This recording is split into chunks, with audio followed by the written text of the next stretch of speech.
అదే RTV app వార్తల్ని క్షణాల్లో చదివే అవకాశం ఉంటుంది. ఒక న్యూస్ పేపర్, ఒక టెలివిజన్ ఛానల్ మీ చేతుల్లో ఎప్పుడూ ఉంటాయి.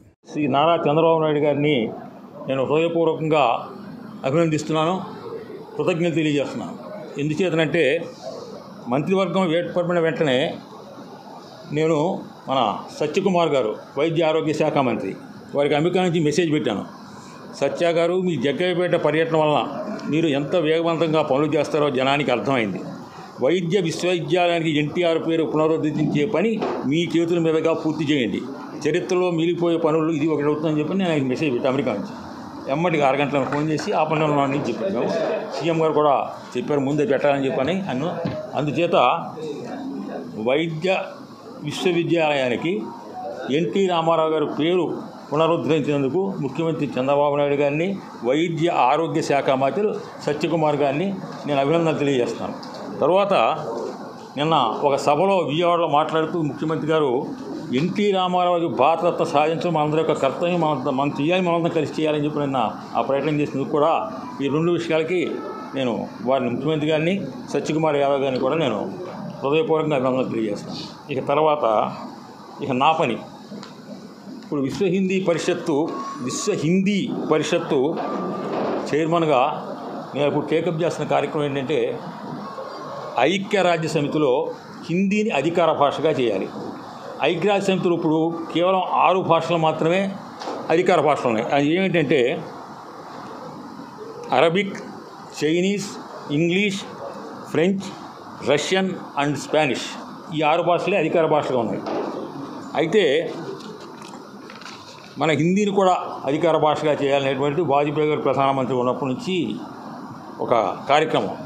మొట్టమొదటిసారిగా ఐక్యరాజ్య సమితిలో 1977లో విదేశాంగ శాఖ మంత్రిగా వాజ్పేయి గారు హిందీలో మాట్లాడారు. తర్వాత పివి నరసింహారావు గారు కూడా ప్రధానమంత్రిగా ఆయన హిందీలోనే మాట్లాడారు. ఇంతవరకు అధికార ప్రసంగాలు చేసింది మన నుంచి. అక్కడ ఆ భాషని అధికార భాషగా కనుక ఐక్యరాజ్య సమితిలో తీసుకురావాలి అంటే ఏం చేయాలి దాని మీద నేను మొన్న నిన్న వచ్చి అమెరికా నుంచి అక్కడ న్యూయార్క్లో కన్సర్న్ అధికారులందరితో కూడా నేను అడిగితే ఈ భాషను మేము అధికార భాషగా పెడతాం అనేటువంటి తీర్మానం వచ్చినప్పుడు ఒక 3 ఉన్న దేశాలు, ఐక్యరాజ్య సమితి దేశాల్లో 300 మంది అనుకూలంగా ఓటేయాలి. అయితే దీనికి ఉన్నటువంటి పాయింట్ ఏంటంటే బోర్డంత డబ్బు ఖర్చు అవుతుంది. ఎందుకంటే సైమల్టేనియస్ ట్రాన్స్లేషన్స్ ఉండాలి, అవన్నీ ఒక రూమ్ ఉండాలి, ఇవన్నీ ఉంటాయి అలాగే. అందుచేత వాజ్పేయి గారి దగ్గర నుంచి ఇప్పుడు మోడీ గారి దాకా మధ్యలో సుష్మా స్వరాజ్ గారు కూడా ఫండ్స్ అనేవి లోటే లేదు, sky is the only limit Hindi భాష అధికార భాషగా చేయడానికని చెప్పారు. అక్కడ ఉన్నటువంటి వ్యవహారం ఏంటంటే delegate may speak any official UN language. The speech is interpreted simultaneously into the other official languages of the UN. At times, a delegation may choose to make a statement using a non-official language. In such cases, delegation must provide either an interpretation or written text of the statement in one of the official languages. అంటే ఏంటి, మనం ఇప్పుడు సభ్యులన్నా నేను హిందీలో మాట్లాడతాను లేకపోతే ఇంకో భాషలో మాట్లాడతానంటే ఆ రిటర్న్ టెక్స్టు పెట్టాలి, ఇంటర్ప్రిటర్ని కూడా వీళ్ళే ఏర్పాటు చేసుకోవాలి. సో ఆ కార్యక్రమం చేపట్టే పనులు ఇప్పుడు ఉన్నాను నేను. అది ఏమండి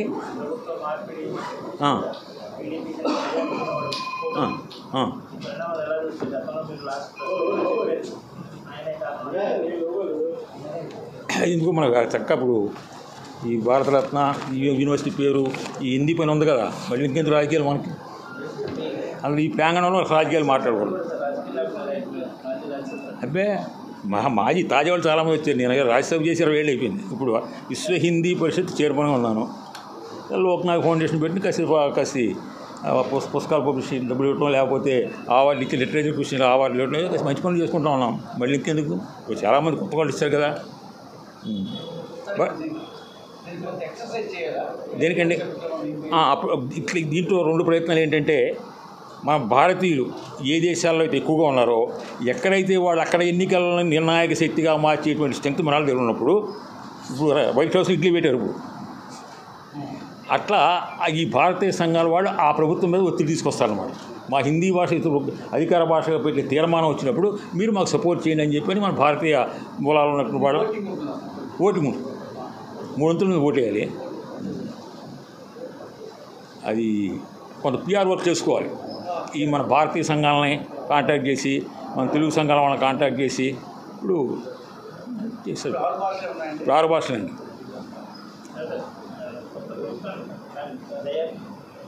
కాదండి, Arabic, Spanish, French, English, Chinese. English అండి, చైనీస్. మీకు Arabic, Chinese, English, French, Russian and Spanish.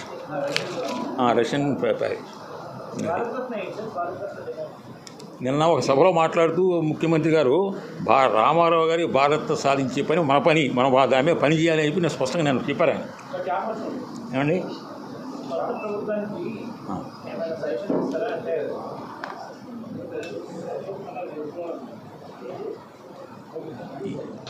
రాజకీయాల్లో హత్య ఉండవు సార్, ఆత్మహత్యలే.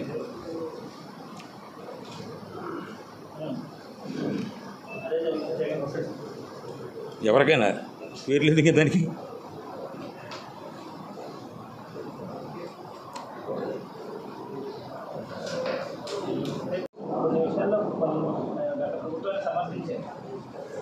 మంచి చేసినప్పుడు అంటే మనకి ఏమైందంటే పబ్లిక్ లైఫ్లో మేము కానీ మీరు కానీ అందరూ కూడా మనకు ఒక వీరారాధన పెరిగిపోయింది. అంటే ఒక హీరోని క్రియేట్ చేసుకోవటం, వీరుడు గంతులు వేయటం. నేనేమంటానంటే బ్యాలెన్స్ షీట్ ఉండాలి.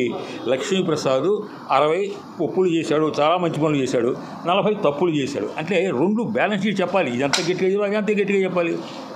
కేవలం విమర్శించడం అనేది కాదు కదా.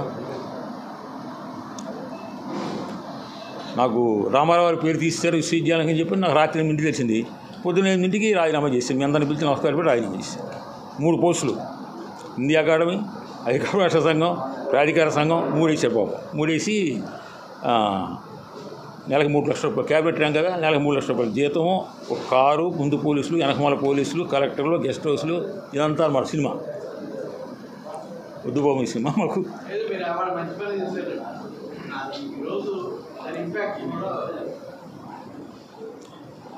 సరే ఏం చేస్తాం, కొన్ని దురదృష్టం.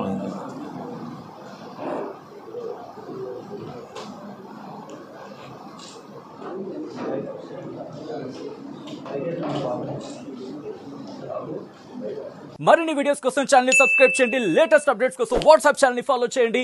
అండ్ లింక్ డిస్క్రిప్షన్ లో ఉంది.